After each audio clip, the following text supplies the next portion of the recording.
Well, I've got a spare hour, but conditions are a bit crappy. Strong west-northwest wind again.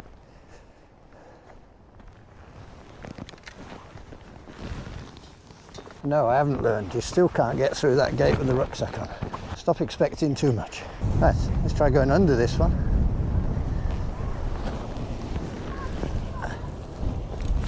That worked better. Anyway, we're going to have to fish this side.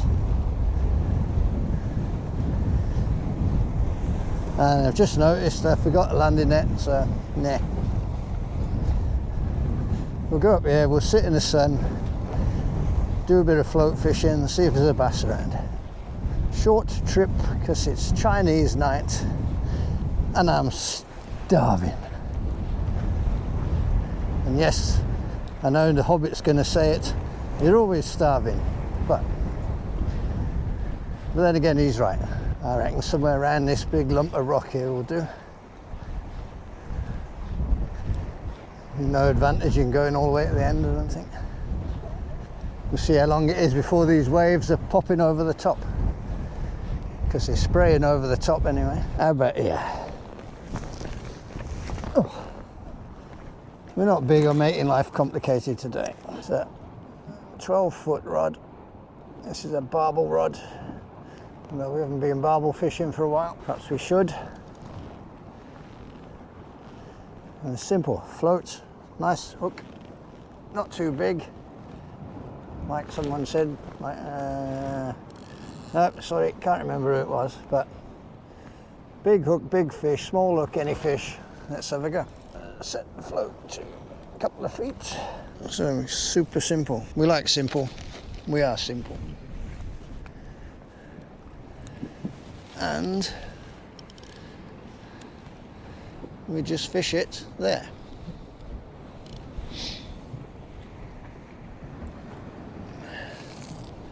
Bait runner on. The head of the mackerel is here. That can go in for a bit of scent. We got a few other bits and a prawn. We'll just stay here. The idea, as usual, is that there's plenty of people up. Oh, and the wave just landed on me. Plenty of people up there fishing, bits of cut bait and crap going in the water everywhere.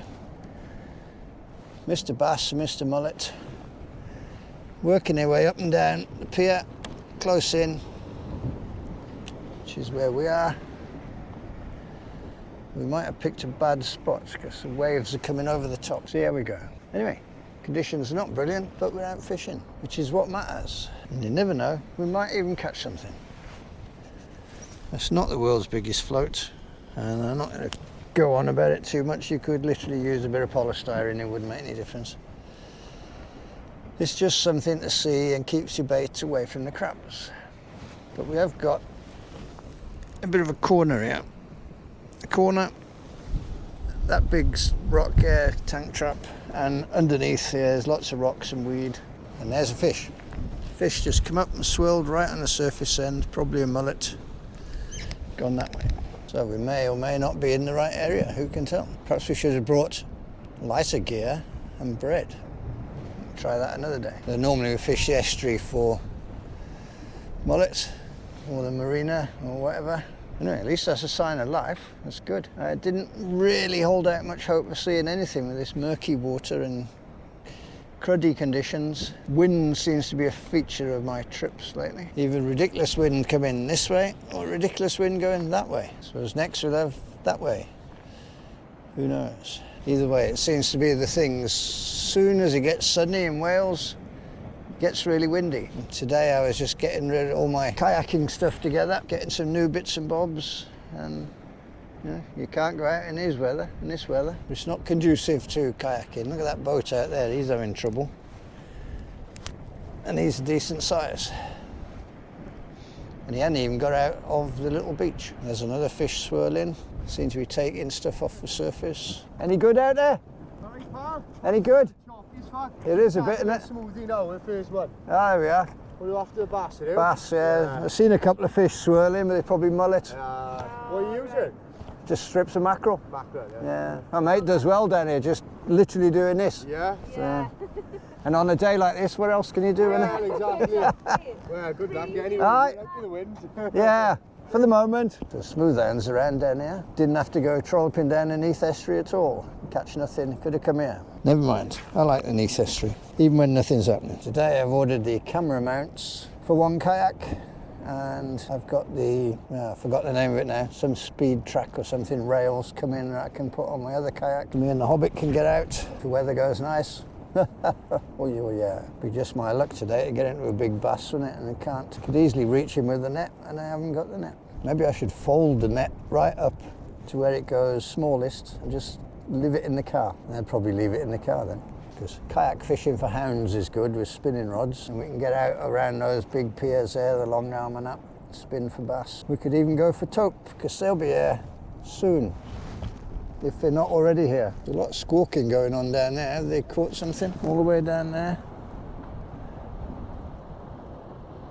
Looks like they have. Can't see it because he's standing in the way. It's a certainty to be a bass if we have, isn't it? Anyway, this camera will not pick up anything at that distance, so we're out of luck sharing it, if it is a thing. With a swarm blind, he pulled something over the railings. Yep, they just threw it back, and it was silver, so that must have been a bass. If it was Karma, we could fish down there as well, but there's not much future in float fishing into that. All that sort of thing is a bit of a problem to me, because there's only me, or when there's more of us, there's only me and them, and we're seeing things being caught, and we are getting reports and messages from left, right and centre. What are you supposed to do? I come down here because I've heard of bass being caught on a float on bits of mackerel by Craig. Then I see bass being caught right behind me in the rough water with ledgers and whatever bait they're using. And then up there, they're catching hounds. I can only do one thing at a time. I certainly can't fish for, well, I suppose you could if it was calm. You could have a hound rod out and a float rod out, but it'll all just go wrong. That sort of thing always goes wrong. So it's frustrating. You're chasing one thing, then you turn up and something else is happening. And so, yeah, not much I can do about that. I've come for one purpose, and we find out a million other things are going on. So we just stick with what we're doing, try and concentrate. Maybe we'll get something, maybe we won't. I just took my hood off and got a bloody wave in the ear all. So, God hates me. So anyway, welcome to the Snaplink radio show, where everything can go wrong, and will. So I'm going to turn you back round the other way. Oop, there goes another wave over the head. Maybe the hood should go back on. Anyway, surely if there's bass on that side, there could be bass on this side. And we haven't got a lot of choice anyway. But I like this sort of fishing. It's relaxing, it's fun, and it's what we're supposed to be doing, is enjoying ourselves in the sun. Unlike you lot, because it's Friday afternoon, you're all stuck in traffic somewhere, swearing at each other, wanting to kill everybody. I know how it feels, and that's exactly why I chose to come to the Jackstones, because it's only a mile and a half. Less traffic than going anywhere else. I should imagine getting to Mumbles or something would be a real nightmare at the minute. And I can slip down here and have a quick hour. You could even come down here for 45 minutes fishing if you wanted. So that's what I'm doing. I'm here, I'm using up some spare bits of bait left over from another trip. Because for this sort of thing, you don't need super fresh bait or anything else. You just need leftovers from a trip that have been chucked in a freezer. Bits of squid, bits of crab, bits of prawns, strips of mackerel, bits and bobs of anything you've got. If the Hobbit was here, he'd be float fishing with bacon, I'm sure, and he does all right with that. These fish are scavenging today, hopefully. So we've set out a banquet for them, week-old mackerel. Although to be fair, that mackerel's only been on one trip so far. This is its second trip. Although it has been out of the freezer in the meantime. The float keeps bobbing down a little bit. Have we got a mullet sucking at it perhaps? It's going down. Down again, down again. That would be typical of a mullet sucking on it. Maybe we need to put a much smaller piece on. Down again, down again. There's definitely mullet here. And the bait I've got on at the moment is most definitely bass bait. Oh no, it's a crab. Look at that, he's swum up. You, come here. Come and be on camera, look at you. Look at you, you're gorgeous. Gorgeous crabbus. He swum up, look, and got me a bit of bait, Right, so it's not a mullet, so we're going back to just fishing for bass. Extensively long cast. Perhaps we should have left the crab there because the bass came past, he's going to eat the crab, isn't he? No bass is going to turn down a tasty live crab dangling in mid-water.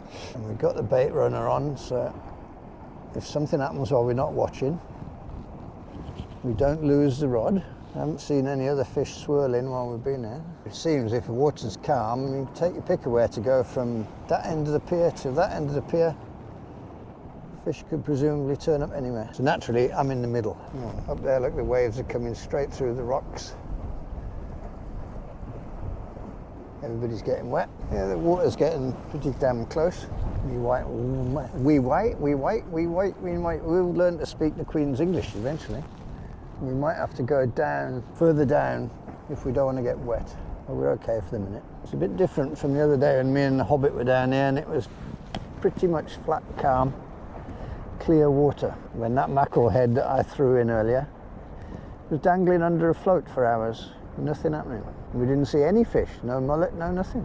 Perhaps we should have fished this side. The thing with fish, they can go where they want in the water. So just because you think they might be in a certain place doesn't mean they think they should be in that place. They're nearly always where the food is. So what's the best strategy? Do you chase them around and around and around looking for where they're supposed to be? Or do you just pick some spots like this, like Craig does? He fishes here a lot. He knows they're going to come here.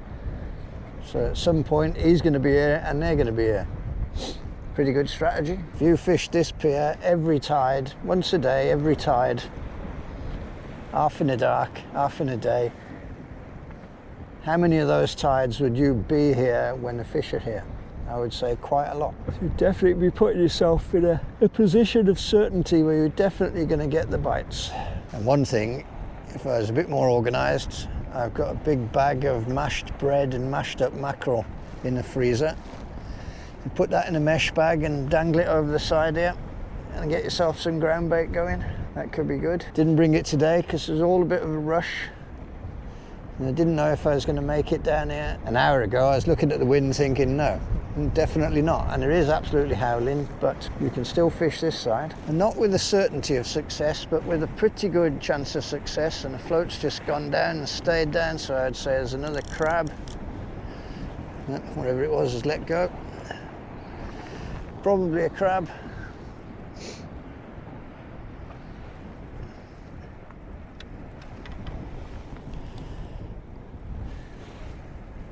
Seems to me it's true what they say. The crabs down here can jump 10 feet.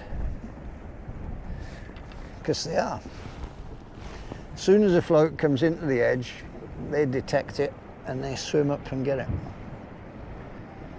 If they can see it with their little crabby eyes, then the bass will see it with his big bass eyes. So I would say if a bass comes past along this wall, you're in with a really, really good chance that he's going to take that bait. And it is quite cold in the wind. Maybe one should have brought the big boy trousers. Surely not. I had to wear them last night on top of a mountain in Bargoed because it was freezing and chucking it down the rain at the same time. It's just more than I can manage to wear big boy trousers when the sun's out. I got a coat on, what more do you want? Next you'll be thinking I'm going to zip it up or something like that.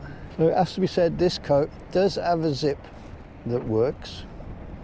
It's just that it's one of the most expensive waterproof coats I've got that's not waterproof. I think it failed on its second day out and has continued to fail ever since. Though Nils, the Hobbit, has given me a concoction he made where you get silicone sealer and you dump it in white spirits until it won't dissolve anymore, and then you paint that concoction, and I haven't done it yet. I should, because it's these, don't know if you can see them, get around here, that bit of stitching there that's the problem mostly, and a bit on the shoulders.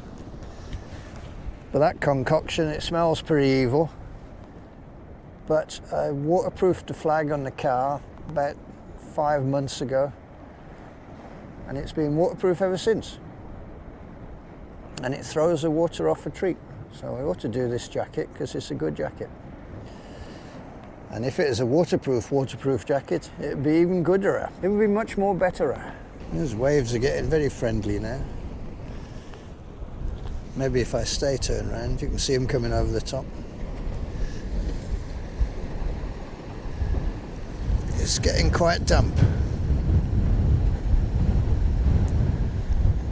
I think they'll be making it over the top with some regularity really soon. Again, the weatherman said it was gonna die off sort of 5:30 onwards, but it's getting much worse.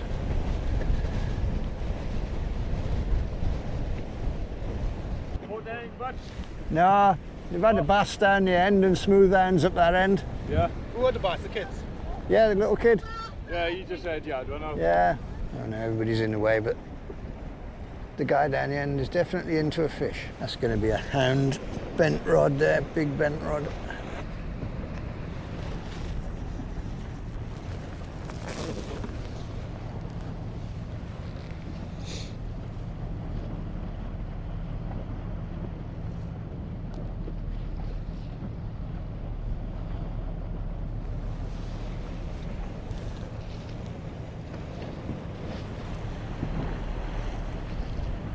Spinning round now, look. And he'll reverse up. I think everybody down the end's getting wet feet there. The sea looks quite enthusiastic down there.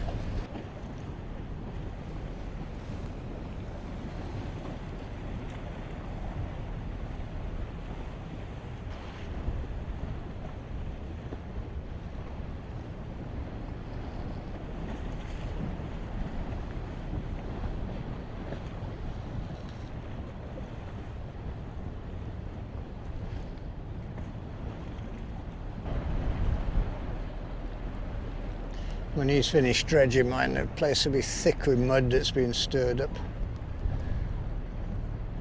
Don't know if that makes things better or worse. It's not looking good, is it? Caught a crab. About right for down here. Oh, now the sun's going in. That's cold. Without the sun, it's cold. Fair play, that makes a big difference. One tiny, look at that. That is one tiny little cloud and it went freezing. Get that sun back out. Anyway, as I was saying earlier on, it seems like everywhere you look, people are catching fish, but an awful lot of the people we talk to are having a lean time. And some have made several trips down West Wales after taupe and had nothing. They've been Nabrock after hounds, had nothing.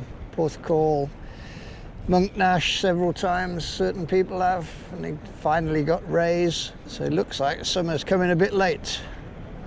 There are fish here, but it's certainly not easy. But I think if we put the time in doing this, we definitely get bass. Water's getting pretty close to the stones, the top of the stones where I'd be sitting.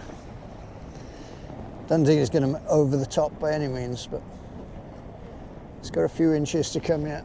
So, came down, we fished the method that works, we saw some fish swirling. The wind is howling away like mad, like it has been the last couple of trips. We used some float gear, so and a float fish small bits of mackerel and a hope of bass, and typically just down there somebody had a bass, just up there somebody had a couple of hounds, and here in the middle we had nothing. So anyway, it's time for a Chinese now. So ta-da for now, and hopefully next week. Well, it couldn't get any bloody worse, could it? Let's be honest. We shall see you again. Chin chin.